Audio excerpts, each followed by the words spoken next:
Hello everybody, my name is Dr. Helen Hayward-Brown. I'm a medical anthropologist and sociologist who has been researching false allegations of Munchausen by proxy, medical child abuse, for over 20 years. I am making a series of mini videos as well as my more detailed videos, and this is the first of those mini videos. In this video, I'm going to be speaking to you about the concept of doctor shopping. Medical and legal disclaimer. I am not a medical practitioner, and this information should not be regarded as medical advice or legal advice.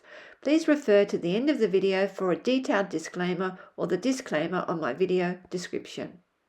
What actually is doctor shopping? Well, it's a term that's used by a lot of proponents of Munchausen syndrome by proxy, and I believe that it's important to delve in a more forensic way into this whole concept of doctor shopping.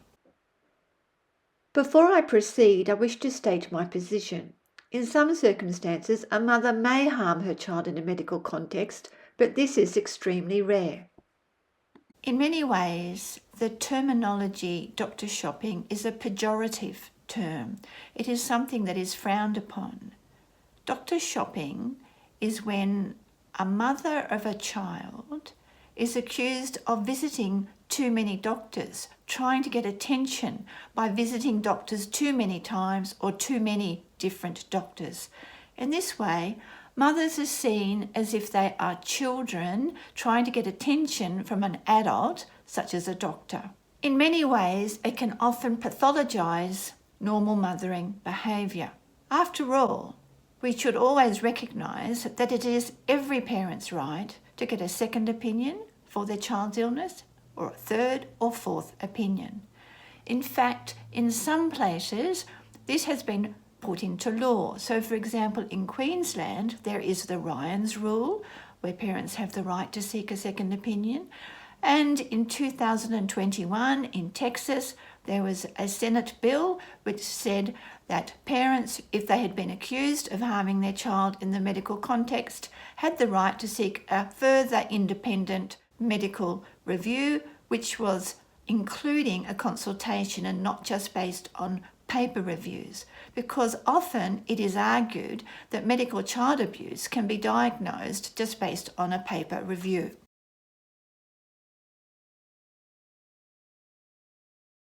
I'm now going to address the issue of how is doctor shopping actually calculated.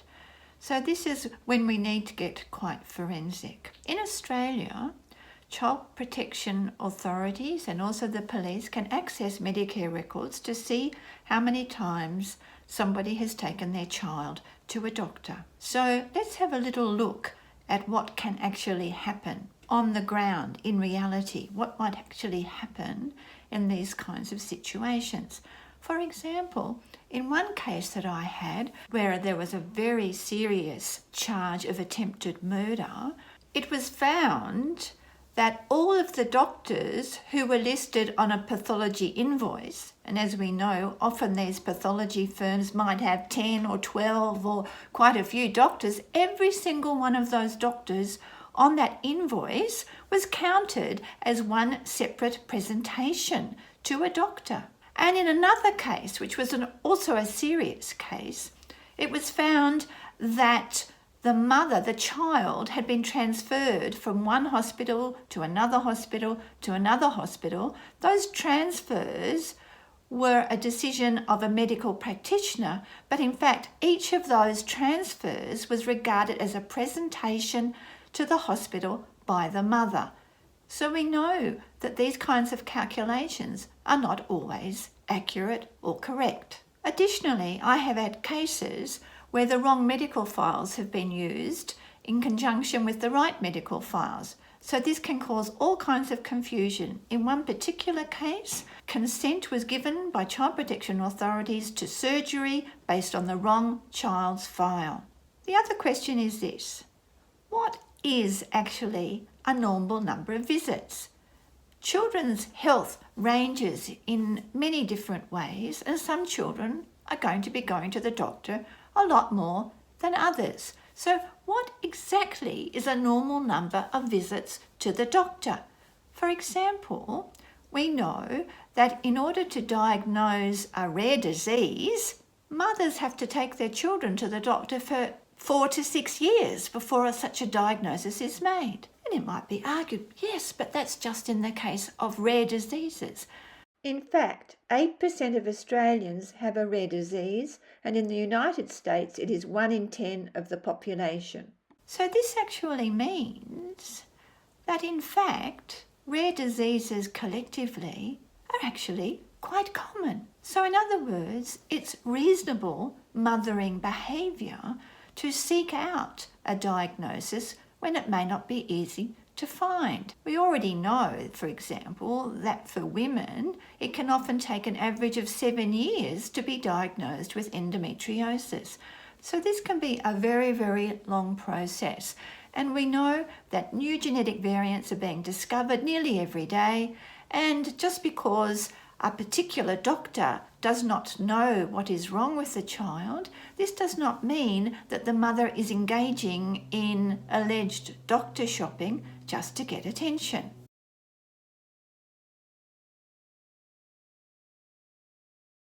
What might be other reasons for multiple visits to the doctor by a mother? Well, these days, doctor's appointments are very, very quick.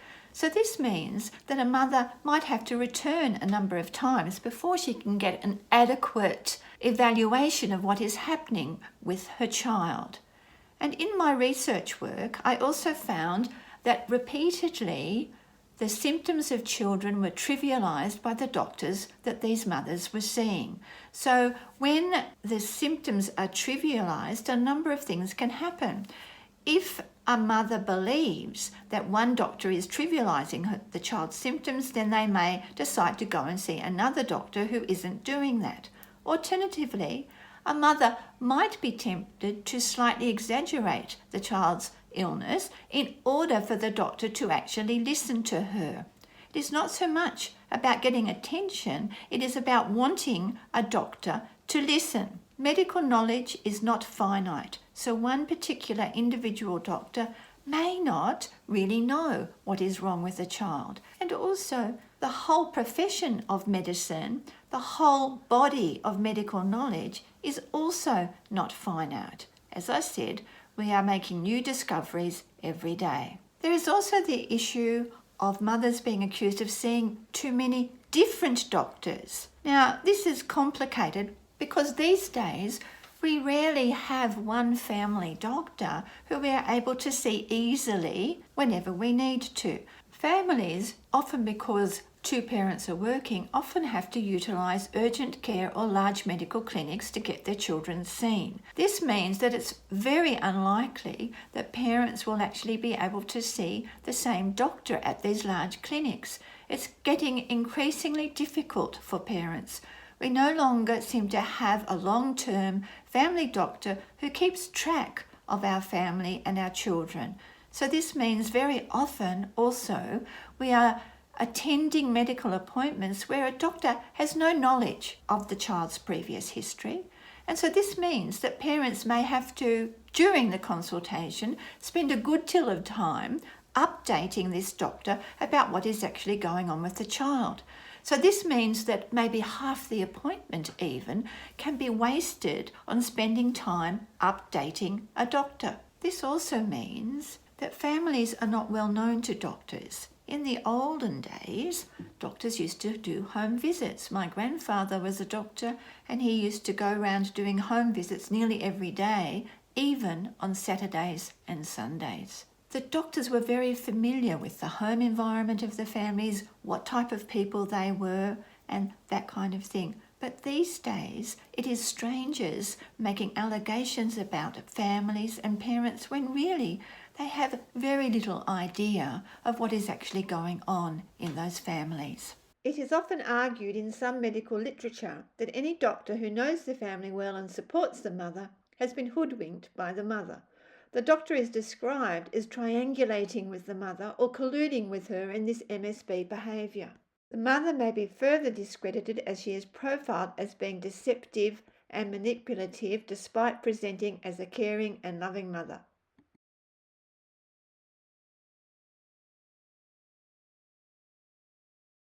Another interesting aspect of my research has found that increasingly middle class and wealthy mothers are the ones being targeted with allegations of Munchausen Syndrome by proxy, fabricated and induced illness, factitious disorder imposed upon another, and medical child abuse. Now, why would this be? Well, the reason for this is partly because the middle class and wealthier mothers can afford to seek further opinions. It's costly to keep on attending doctors. And this is another reason I would say that most mothers are not repeatedly turning up to the doctor just to get attention because it is expensive. Well-educated mothers who these days have access to the internet and can research are more likely to be seeking out further opinions if they are dissatisfied with the answers they are getting.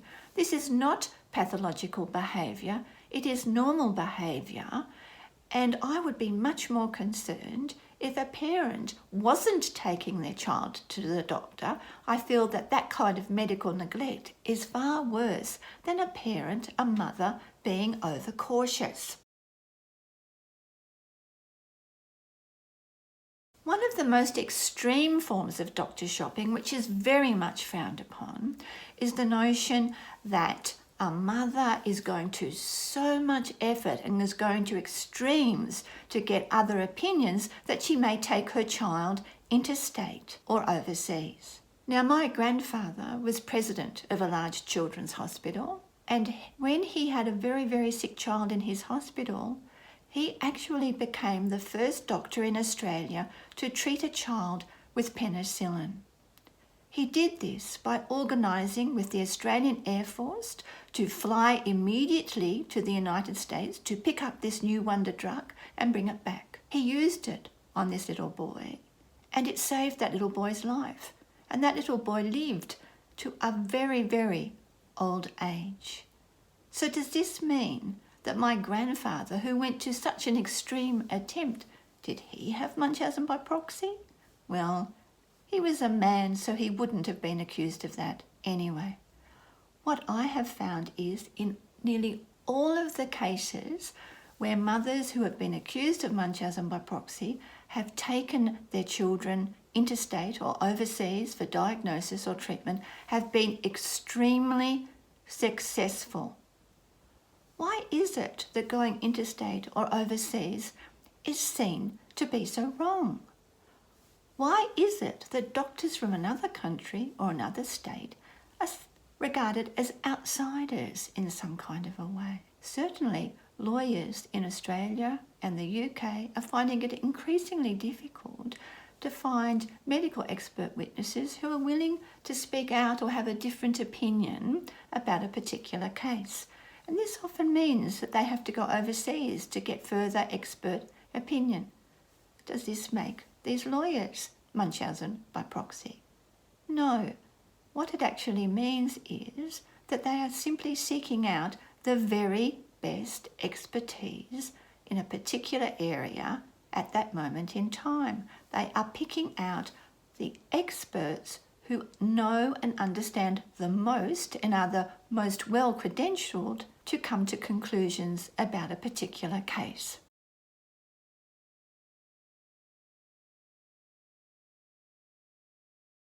If a child is removed from a parent, this means that the parent can no longer get a second opinion. What is interesting in many of these cases is that after a while, after a child has been removed and often removed to a foster family rather than a kinship carer, what happens is that after a while it becomes apparent that the child is suffering the same types of illnesses and is actually going to some of the same doctors or further specialists in order to be treated for exactly the same problems that they presented with the mother. We have found this on numerous occasions. One clue for this happening is the fact that whilst parents have the right to be given information about the health progress of their child, when the results of the children's health checks suddenly stop happening, for example, A mother might be receiving the results of blood tests, on a month-by-month basis,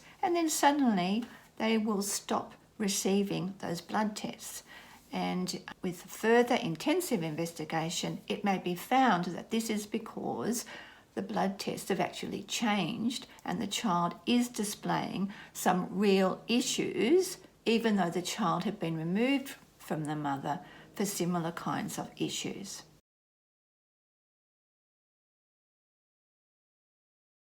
Now, of course, the final issue is that it is argued that these mothers who engage in doctor shopping are wasting finite medical resources. They are using up the time, the valuable time of the medical profession. And whilst there may be some validity, or we can make some sense of that particular argument, it doesn't mean that a child who is really suffering real problems, that child should still be allowed to get the medical care that they need. For me, as I said previously, a mother who seeks out a diagnosis for the child is a far better mother than a mother who is neglecting her child. It is of great concern to me, for example, that part of the profile or part of the alerting signs of Munchausen by proxy is asking for particular medical tests. So, for example, to ask for a test for mitochondrial disease is now regarded as an alerting sign for Munchausen syndrome by proxy. In fact, mothers of children with zebra illnesses or rare illnesses, if mothers continue to pursue that, then that is all put into this box of doctor shopping. It should always be remembered, the old adage is, ignore the mother at your peril. Mothers are with their children almost full time, and they know and understand when there is something wrong with their child. A doctor or a nurse may only be interacting with that child over a very short period of time, even if they are in the hospital, because the nurses and doctors are not at the child's bedside 24/7. It is extremely dangerous for a doctor not to listen to what a parent is saying. And very often, a parent will return to the doctors because they don't feel that they are being heard.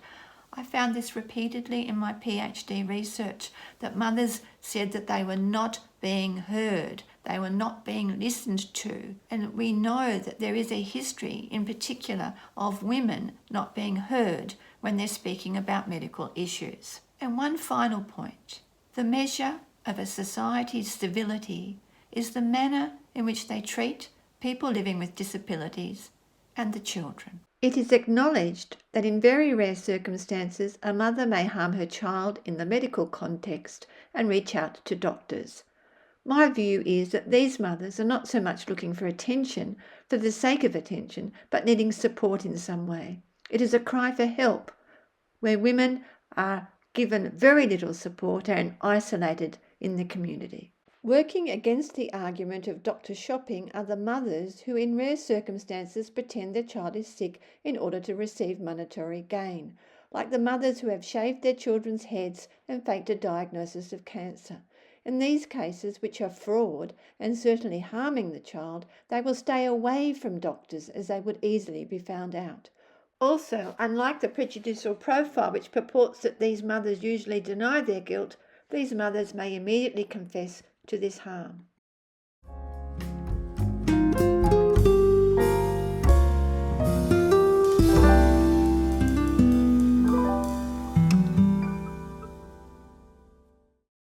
All information contained within this video is of a general nature only and is provided for entertainment and general informational purposes. It is not medical advice nor personalised advice of any kind. You should not rely on any information provided in this video. If you need advice, you should seek the appropriate professional's opinion. I am not a medical practitioner nor a legal practitioner and do not have any training in those fields. I have completed doctoral and postdoctoral studies in interdisciplinary social sciences on false and highly questionable allegations of Munchausen syndrome by proxy. The content of this site and any written or video content contained on or linked from it represents only my opinion based on my studies. I do not warrant that it is true or accurate in any way. Any reference to medical information or legal information should not be regarded as medical or legal advice and should not be regarded as a substitute for professional medical or legal advice, respectively. Any medical information should not be regarded as a diagnostic tool and cannot be used to suggest, confirm, contradict, or rule out any medical diagnosis.